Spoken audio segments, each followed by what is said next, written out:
Welcome to the Deep Dive, where we plunge into the universe's most, well, astounding revelations. It really feels like that lately. Yeah, it feels like every day the cosmos is pulling back another curtain, showing us everything from the most violent events imaginable to the subtle, sparkling origins of planets and maybe even life itself. It's truly a wondrous time to be looking up. Absolutely. The pace of discovery is just incredible. So today we're taking you on a journey through three, I think, really incredible breakthroughs that have just hit the scientific community. Our mission, as always, is to sift through the latest articles, the research papers, and extract those crucial nuggets of knowledge. We want to give you a shortcut, basically, to being truly well-informed about the cosmos's latest secrets. So get ready. We're going to explore everything from mysterious hidden cosmic giants seriously. These could reshape our understanding of black holes, right down to the exact moment a planet like our own Jupiter was born. Which is just amazing to think about. Right. And then we'll look at these sparkling crystals, believe it or not, that are the building blocks of new worlds. Lots of surprising facts, plenty of moments that hopefully will make you say, aha. Sounds like a great trip. Okay, so our first discovery takes us into the truly mind-bending realm of black holes. Now, we already know that binary black holes merging is an event of just unimaginable scale, right? Sends ripples through space-time that we can now detect. Gravitational waves. Exactly. But what if those binary systems, what if they aren't as isolated as we thought? What if they have a secret, massive companion sort of pulling their strings from the cosmic shadows? Well, the context for this is pretty profound, actually. Since we first detected gravitational waves back in 2015, the LIGO-Virgo-EGRA collaboration, the big detector network. They've recorded over 100 of these events now, and most of them have been these binary black hole mergers. Now, while these discoveries have massively advanced our understanding, of black hole physics and general relativity, the actual origins, the formation pathways of these colossal objects, well, that's remained one of the universe's biggest mysteries. Still a lot we don't know. A huge amount. Yeah. And this specific event, they called it GW1084 It really presented a puzzle. The two merging black holes had this strikingly uneven mass ratio, almost 10 to 1. Whoa, that's a big difference. It is. And that extreme imbalance immediately made researchers over at the Shanghai Astronomical Observatory, led by Dr. Wenbiao Han, suspect that maybe a third, even more massive object might be influencing the system. They'd actually previously developed this model they called the BEMRI model. Yeah, binary extreme mass ratio and spiral, basically. It proposes a scenario where a supermassive black hole captures an already existing binary black hole system. So you get this hierarchical triple setup. And this binary pair then orbits the supermassive one. And that orbit subtly influences the gravitational wave signals it emits as the pair spirals in and merges.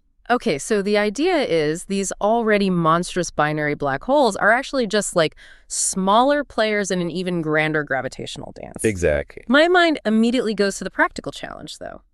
How on earth do you detect something hidden, this third compact object, within such a violent, already incredibly complex event? I mean, it sounds like trying to find a whisper in the middle of a supernova. It really does, but it's an incredibly ingenious approach they took. See, the orbital motion of that binary black hole system around a third, much larger object would produce something called line-of-sight acceleration. So imagine if that whole triple system was moving either towards us or away from us as the binary merges. This acceleration along our line of sight would actually alter the gravitational wave frequency through the Doppler effect. Ah, like a train horn. Precisely. Just like how a train horn changes pitch as it rushes past you, this creates a distinct, though almost imperceptible, fingerprint within the gravitational wave signal itself. So to uncover this, the team developed a specialized gravitational waveform template, one specifically designed to incorporate and detect this very subtle line-of-sight acceleration. That's a powerful model, no doubt. But, I mean, given the immense distances and energies involved, could anything else maybe mimic this line-of-sight acceleration signal? Or is this signature truly unique? And, maybe more importantly, did they actually find this fingerprint in the data from GW010812? That's a really excellent question. And yeah, what makes this finding so robust is how unique that signature seems to be. While, sure, other factors can influence gravitational waves, the specific way this acceleration subtly modulates the frequency across the entire signal, that's a very strong indicator of a third body's gravitational pull. And yes, they absolutely found it. Using Bayesian inference, which is a sophisticated statistical method, for comparing different models, the model that included this line-of-sight acceleration significantly outperformed the traditional isolated binary black hole model. Significantly? Oh, yeah. The evidence was overwhelming, actually. They quoted a Bayesian factor of 58 to 1 in favor of the third object being present. Wow. They even estimated this acceleration, approximately 0.0002 c per second, where c is the speed of light. It's subtle, yeah, but it's a detectable tug, indicating a massive hidden influence that you could only spot with this kind of extreme precision. Dr. Hahn himself put it very clearly, saying, this is the first international discovery of clear evidence for a third compact object in a binary black hole merger event. Okay, so what does this all mean then? What's the takeaway for us? Well, this isn't just, a new type of black hole system for you to think about. It implies that a significant chunk of the binary black hole mergers we thought were isolated might actually be happening in these really dense multi-body environments, like star clusters or galactic nuclei. This fundamentally alters our models of how these stellar mass black holes evolve and merge within galaxies. It kind of forces us to rethink their cosmic nurseries, if you like. Right, more complex environments. Exactly. It suggests that cosmic interactions are far more complex, more intertwined than we previously imagined. And, with the next generation of gravitational wave detectors coming online. Like the Einstein telescope. Yeah, Einstein Telescope and Cosmic Explorer on the ground, plus space-based ones like LISA, Taiji, Tiankin. We're going to have even greater precision. We'll be able to uncover more of these hidden cosmic giants and hopefully unravel the full tapestry of how they form. It's incredible how these immense cosmic forces shape black holes. But, that same dance of gravity, just on a different scale, also played a completely foundational role much closer to home. Mm-hmm. So from these distant violent mergers, let's bring it back. Let's zoom in to the precise ancient moment one of our solar system's own giants, Jupiter, basically roared into existence. Imagine knowing its exact birth date.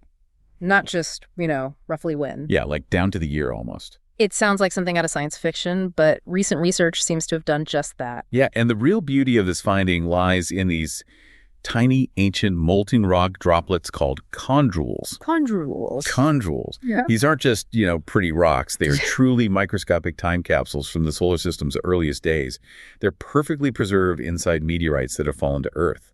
This particular breakthrough comes from a collaboration between Nagoya University in Japan and the Italian National Institute for Astrophysics, INAF. Okay, so these tiny spheres are like cosmic archives. But what exactly are these chondrules, and how do they hold the secret to Jupiter's birth date? It feels like you're extracting an incredible amount of information from something so incredibly small. That's precisely the marvel of it.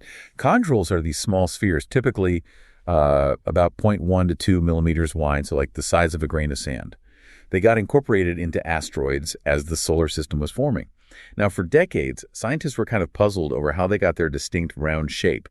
This new understanding is that about 4.5 billion years ago, as Jupiter began to seriously grow. Gathering all that gas. Exactly. Its immense gravity started disturbing the paths of countless rocky and icy objects, which we call planetesimals. These disturbances led to incredibly violent collisions between them. So energetic, in fact, that the rock and dust inside these planetesimals actually melted into molten droplets. But here's the critical part. Any water trapped inside these colliding planetesimals instantly vaporized into expanding steam, which acted like tiny explosions, basically breaking apart the molten rock into these distinct spherical droplets, the chondrules. Wow, so these tiny explosions produce the chondrules. That's fascinating in itself. But the really ingenious part must be how they used this process to date Jupiter's birth so precisely. How do they connect these, small cosmic accidents to the birth of our solar system's largest planet? Right. So the researchers developed these really sophisticated computer simulations of Jupiter's growth phase. They tracked its gravitational effects specifically on these planetesimal collisions. And what their simulations revealed was this remarkable correlation. Intense chondrule production coincided directly with Jupiter's period of intense accumulation of nebular gas, that critical phase when it rapidly bulked up to its massive size. Okay, so the timing matched up in the simulations. Exactly.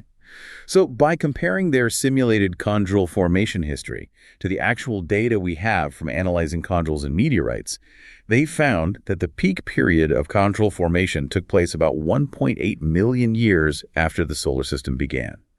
And this timing, according to their findings, is precisely when Jupiter was born. or rather when it completed its main growth phase. 1.8 million years after the start. That's incredibly specific. It really is. And this pinpoint accuracy on Jupiter's birth, it isn't just, a fun fact for the trivia night. It establishes a crucial anchor point in our solar system's timeline. It lets scientists test models of planetary migration, how the planets might have moved around early on, and the early distribution of material with unprecedented precision. So for you listening. Yeah, for you, this means we now have this powerful new tool, a new way to date when planets form. It opens the door to maybe tracing the birth order of all the planets in our solar system, and maybe even understanding how planetary systems develop around other stars. It reveals how that initial chaos really sculpted everything we see today. It's like finding a cosmic clock hidden in these tiny ancient rocks. Amazing. From dating the fiery birth of giants right here in our own system, let's shift our gaze outwards again. Let's look at a breathtaking cosmic canvas where creation is unfolding right now in glittering crystals, and believe it or not, the very seeds of future life. Imagine a cosmic butterfly, and it really looks like one with glittering crystals and sparks of life's basic ingredients painted across its wings. And that's pretty much exactly what the James Webb Space Telescope has just revealed in the stunning Butterfly Nebula. It's a spectacular object. And the key context here is just the sheer beauty and the complexity of the nebula itself. The Butterfly Nebula's official name is NGC 6302. It's located around 3,400 light years away over in the constellation Scorpius. Now, despite that evocative name, a planetary nebula actually has nothing to do with planets being born. Yeah, that name trips people up.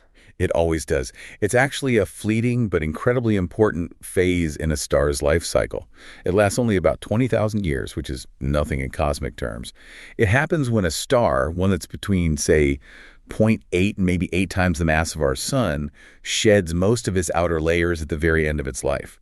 This creates these incredible glowing shells of gas and dust. So it's more like a stellar swan song, not a stellar nursery. But the images coming back from Webb are just astounding. I heard something about gemstones and grime found in this dazzling cosmic structure. What did Webb actually see that gives it that kind of dual nature? Indeed, gemstones and grime is a perfect way to describe it. Dr. Mikako Matsura and her team, they're based at Cardiff University, discovered this truly dual nature of dust within the nebula using Webb's powerful infrared capabilities. On one hand, they found gemstone-like silicates, chemically similar to quartz, which seem to have formed in the calmer, sort of longer-lasting zones of the expanding nebula. Like cosmic jewels? Kind of. Mm-hmm.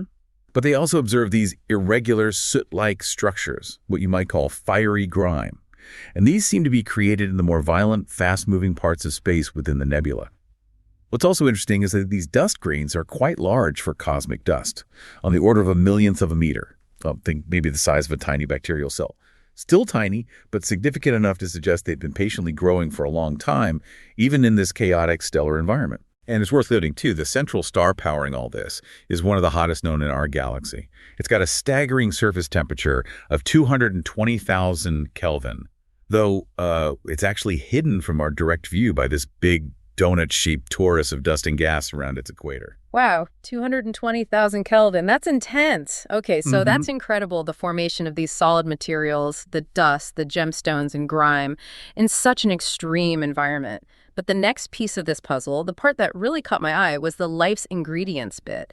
What exactly are they finding that ties into the origins of life? That seems like a huge implication. This is where it gets truly remarkable, I think. The team spotted light being emitted by complex carbon-based molecules known as polycyclic aromatic hydrocarbons, or PAHs for short. PAHs, I've heard of those. Yeah, you probably have. They're these flat, ring-like structures, kind of like the honeycomb shapes you find in beehives. On Earth, we actually encounter PAHs fairly often. They're in things like smoke from campfires, car exhaust, even burnt toast. Right, okay. Not usually where you expect to find life's building blocks. Well, exactly. But the truly fascinating part here is that this might be the first ever clear evidence of PAHs forming in an oxygen-rich planetary nebula. Oxygen-rich. Why is that surprising? Because oxygen usually hinders their formation. Carbon prefers to bond with oxygen to make things like carbon monoxide or carbon dioxide. Yeah. So finding complex carbon rings like PAHs in an oxygen-rich environment was highly unexpected. The researchers suspect these molecules might form when a sort of bubble of superfast wind blowing off that incredibly hot central star bursts into the surrounding slower-moving gas. This collision could create the unique chemical and energetic conditions needed for these PAHs to form, even with oxygen around. Huh. A stellar shockwave creating complex molecules. Something like that, yeah. So, for you listening, what this means is that the James Webb Space Telescope is giving us just the most incredibly detailed look yet at a highly structured and energetic planetary nebula. And these discoveries, they aren't just beautiful pictures, right? They shed real light on the hidden chemistry that ultimately seeds the next generation of stars, planets, and, yeah, possibly life itself. It shows us how the fundamental building blocks of rocky planets, like our own Earth, are taking shape right before our eyes, out there across the galaxy. It proves that the cosmos is a far more active and, frankly, surprising chemical laboratory than we ever imagined. And just like that, wow, we've journeyed from the deepest gravitational mysteries, uncovering the surprising complexity of black hole systems. Yeah, the incompanions. To pinpointing the precise dating of our own Jupiter's fiery birth using tiny cosmic droplets. The chondrules, yeah. And then all the way out to a cosmic butterfly painted with glittering crystals and the very ingredients needed for future worlds. It's quite a trip. It really is. Yeah. And what's truly striking here, I think, is how across these vastly different scales and phenomena, from supermassive black holes down to grains of dust, we're witnessing the universe reveal its intricate processes of formation and evolution. You know, from the biggest gravitational dance of hidden black holes to the smallest molten droplet that precisely dates a giant planet, to the sparkling dust that forms the building blocks of planets and potentially life. Science is connecting the dots, is showing us how everything came to be. Yeah. These aren't isolated events. They're all part of this grand, ongoing, and remarkably interconnected story of cosmic creation. Which really raises an important question, I think, for you to ponder as we wrap up. If these violent planet formation processes actually create the very time capsules, the chondrules, that we then use to date them, and if the complex building blocks of life, these PAH, are being forged in such fiery, crystalline environments scattered across the galaxy, what other unexpected insights might be hidden within the cosmic chaos that we just haven't uncovered yet? Yeah, what else is hiding in plain sight? Exactly. What do you think is the most surprising thing about how our universe actually creates itself? Something to think about.